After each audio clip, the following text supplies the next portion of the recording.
आइए भक्तों, गौर करते हैं सर्वप्रथम 2 लाइन माता रानी के चरणों की वंदना। उसके बाद में देखेंगे आगे भगवान की पावनमयी कथा की ओर।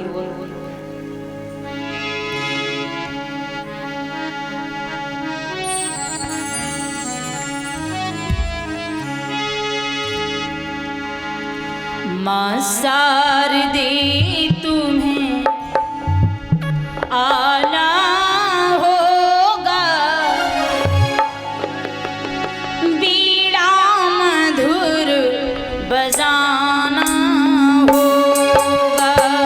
मां शारदे तुम्हें आना होगा, बीड़ा मधुर बजाना होगा।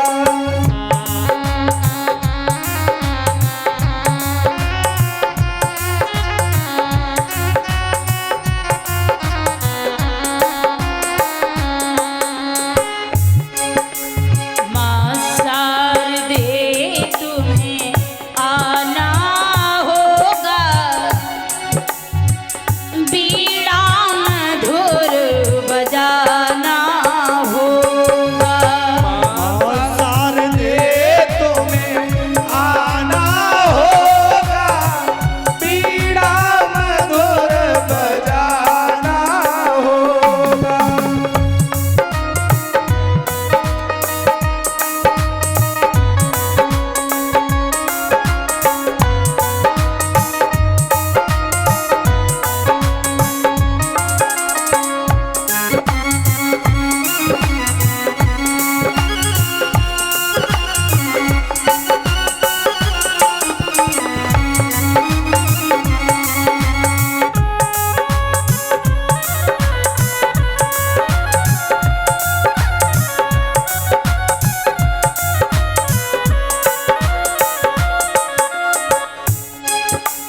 मेरे मन मंदिर में मैया आना होगा, बीड़ा मधुर बजाना होगा। मेरे मन मंदिर में मैया आना होगा, बीड़ा मधुर बजाना होगा।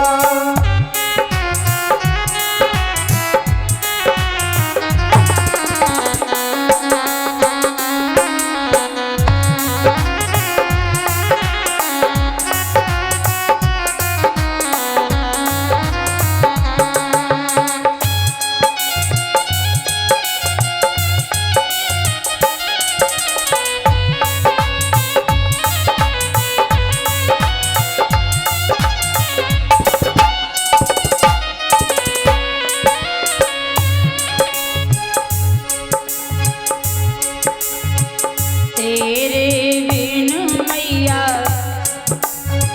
साधना अधूरी है, सबसे पहले तेरी वंदना जरूरी है। तेरे बिन मैया साधना अधूरी है, सबसे पहले मैया वंदना जरूरी है। तेरे बिन मैया साधना अधूरी है, सबसे पहले मैया वंदना जरूरी है।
आज महाराज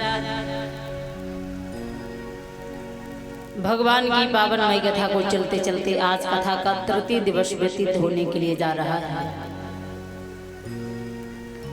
माताएं बहनें एवं भाई बंधुओं से हमारा कहना है कि सभी भक्त भारी से भारी भीड़ में आए और कथा पांडाल की शोभा को बढ़ाएं, भगवान की पावनमय कथा को श्रवण करें, अपने जीवन को धन्य बनाएं।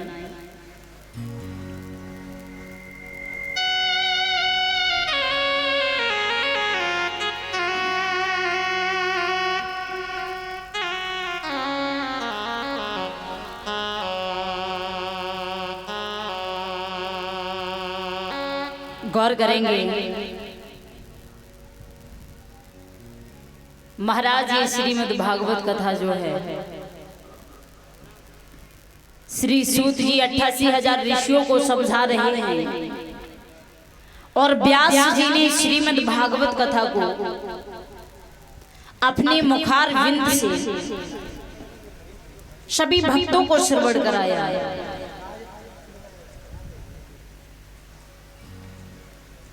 कहते हैं कि भगवान की कथा यही है महाराज, किसी का कहने का तरीका अलग है तो किसी का सुनने का तरीका अलग है।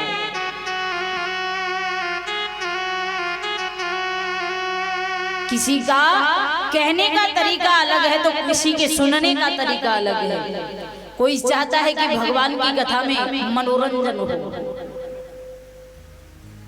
कुछ कहते हैं कि मजा नहीं आया भागवत में। पहले तो मजा शब्द ही गलत है। जो भगवान के दरबार में मजा लेते हैं ना, उन्हें सजा मिलती है, और जो भगवान के दरबार में आनंद लेते हैं उनका जीवन बदल जाता है। तो भगवान के दरबार में केवल आनंद ही आनंद मिलता है। तो बड़े भाव से भगवान की कथा सुनिए। अब कुछ लोग देखने आते हैं कि चिमटा वाला होता वो नाचता तो बहुत अच्छा लगता, और कुछ लोग देखने आते हैं कि ढोलक के ऊपर ढोलक वाला बैठ के बजाए तो ज्यादा अच्छा लगता। और कथा करने वाला कथा नाच नाच के कहता बहुत अच्छा लगता। तरीका अलग है भाई सुनने का, किसी के कहने का तरीका अलग है, किसी के कहने का बहुत समझाने का तरीका अलग है महाराज, पर किसी के समझ में नहीं आता है तो बात अलग है। क्योंकि इंसान के मन की तो भगवान ने भी नहीं कर पाई है। इंसान सब कुछ प्राप्त करने के बाद भी रोता है कि भगवान ने हमें ये नहीं दिया, भगवान ने वो नहीं दिया। जब सबकी इच्छा उसने नहीं पूरी कर पाई तो हम और आप क्या है? ना मिले तो सब्र नहीं है, और मिल जाए तो कदर नहीं है। दुनिया की यही रीति है।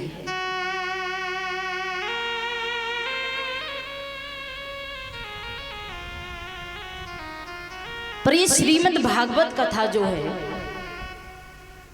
ये हमारे हर पापों को नष्ट करने के लिए एक सुंदर सा उपाय है।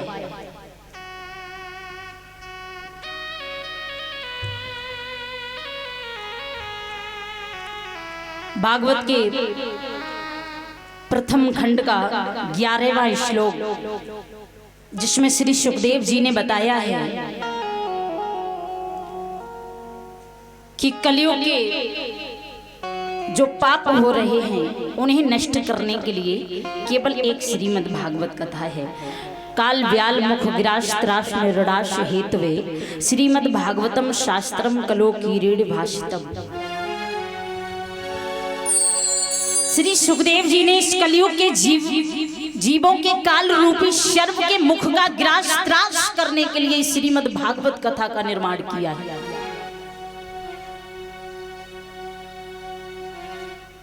क्योंकि हम इस कलयुग के कहीं हम मुख का कहीं ग्रास ना बन जाए। ग्रास कहते हैं कौन? रोटी का टुकड़ा जो हम मुंह को ले जाते हैं उसको ग्रास बोलते हैं। कहीं हम उस कलयुग रूपी सर्प का ग्रास ना बन जाए, तो उसका त्रास करने के लिए श्री सुखदेव जी ने श्रीमद् भागवत कथा का वर्णन किया है अपनी मुखार बिंद से। तो भगवान की कथा सुनना बहुत जरूरी है। यदि भगवान की कथा सुनने से हमारा जीवन न बदले तो कथा सुनना बेकार है। श्रीमद् भागवत कथा का दूसरा रूप है सत्संग।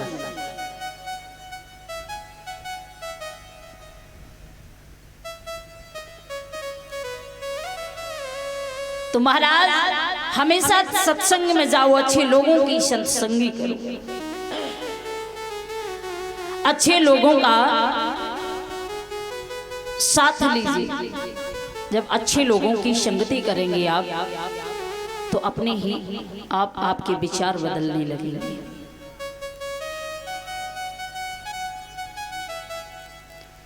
तो कल का प्रसंग कहां पर था महाराज?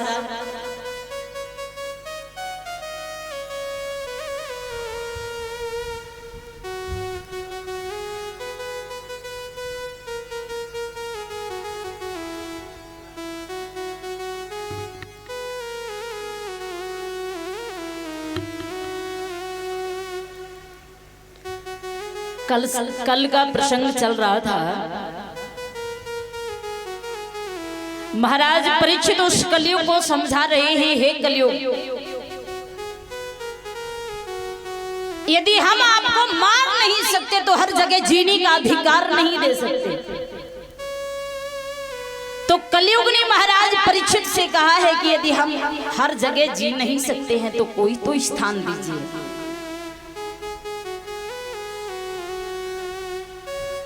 तो महाराज परीक्षित ने कलयुग को स्थान दिए हैं कि जहां पर वेश्याएं नृत्य कर रही हो, जहां पर जुआ का खेल हो रहा हो, जहां पर शराब पी जा रही हो, ऐसी जगह पर तुम्हारा स्थान है।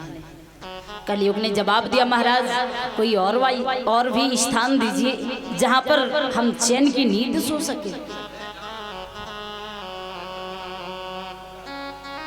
जब ये शब्द सुना, जवाब दिया है कि तुम्हारा चोरी के सोने में वास होगा। इस बात की उन्हें खबर नहीं कि हम भी चोरी का मुकुट पहने बैठे हैं। उस कलयुग ने जब सुना तो कलयुग ने अपना छोटा सा रूप बनाया, और छोटा सा रूप बनाने के बाद आज उस कलयुग ने महाराज परीक्षित की बुद्धि में वास कर लिया।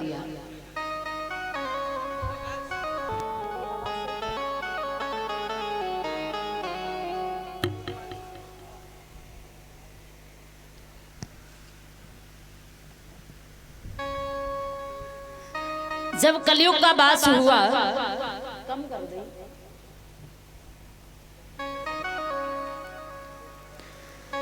तो महाराज परीक्षित जी को बड़ी तेजी से प्यास सताने लगी। महाराज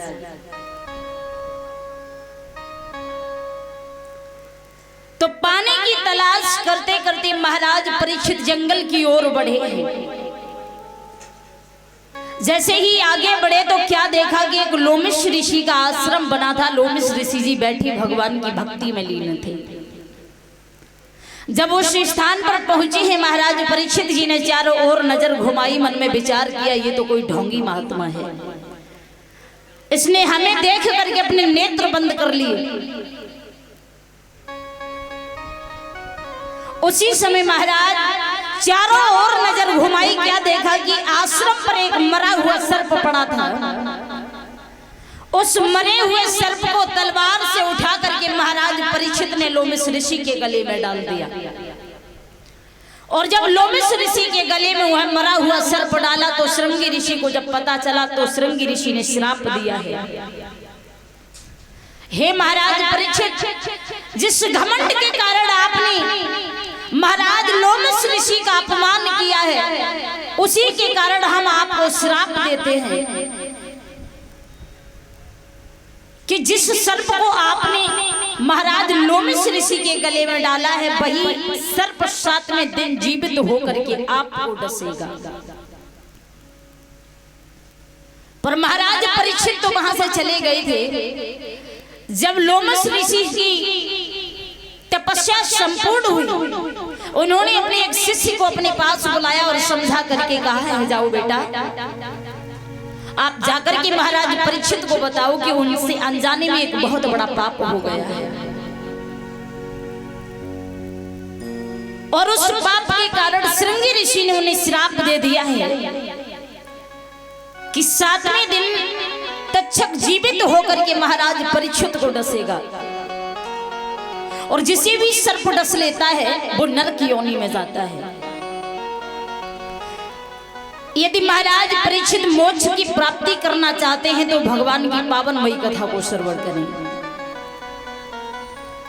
जब जाकर के उस शिष्य ने महाराज परीक्षित को बताया, महाराज अनजाने में आपसे एक पाप हो गया है,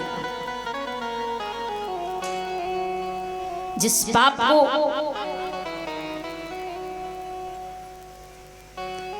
महाराज यदि आप उस पाप से छुटकारा पाना चाहते हैं, मोक्ष की प्राप्ति चाहते हैं, तो आप भगवान की पावनमयी कथा को श्रवण करें। और जब आप भगवान की पावनमयी कथा को श्रवण करेंगे तो आपको मोक्ष की प्राप्ति होगी।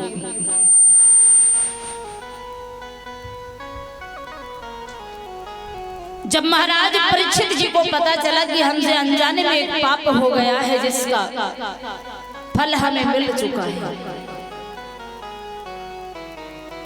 अपने पुत्र जन्मेजय को अपना राज्यपाठ सौंप देते हैं। स्वयं बैरागी बनकर के हरिहर गंगा मैया के किनारे पर पहुंचे हैं, जहां पर श्री सूत जी उन 88,000 ऋषियों को भगवान की पावनमयी कथा श्रवण करा रहे हैं। उन 88,000 ऋषियों के बीच में श्री सुखदेव जी का आना हुआ।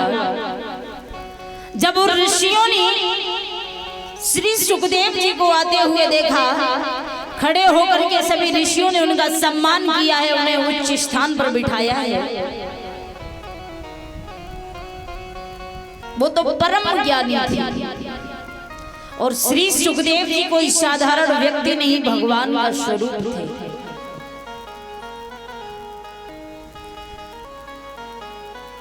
आज श्री सुखदेव जी उन सभी ऋषियों के बीच में उच्च स्थान पर बैठ करके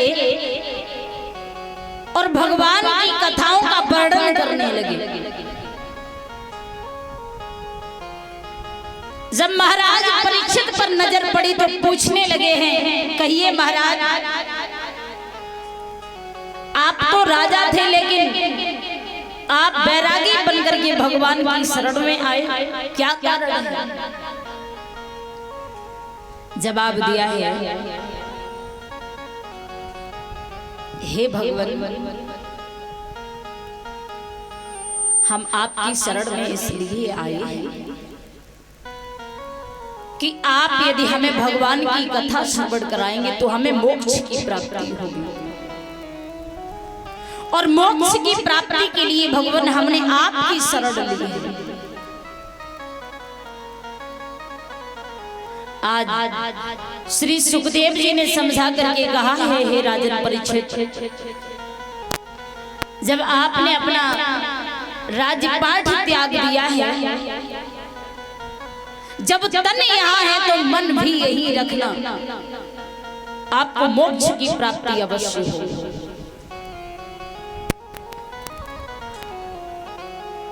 वो 88,000 ऋषि जो सूत जी के द्वारा भगवान की कथा श्रवण कर रहे थे, वो सभी बैरागी नहीं थे महाराज, वो सभी ग्रस्त जीवन जीने वाले थे। चाणक्य जी ने बताया है कि सबसे बड़ा आश्रम यदि है तो गृहस्थ आश्रम है, लेकिन हमें भक्ति करना जरूरी है। यदि हम गृहस्थ जीवन जी रहे हैं, इसी के साथ साथ थोड़ी भक्ति करनी बहुत जरूरी है।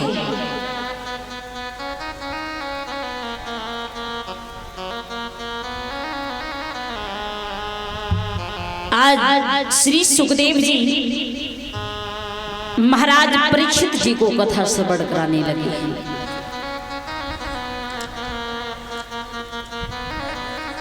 सभी वक्त तालियों का सहारा लेकर के एक भजन बोलेंगे।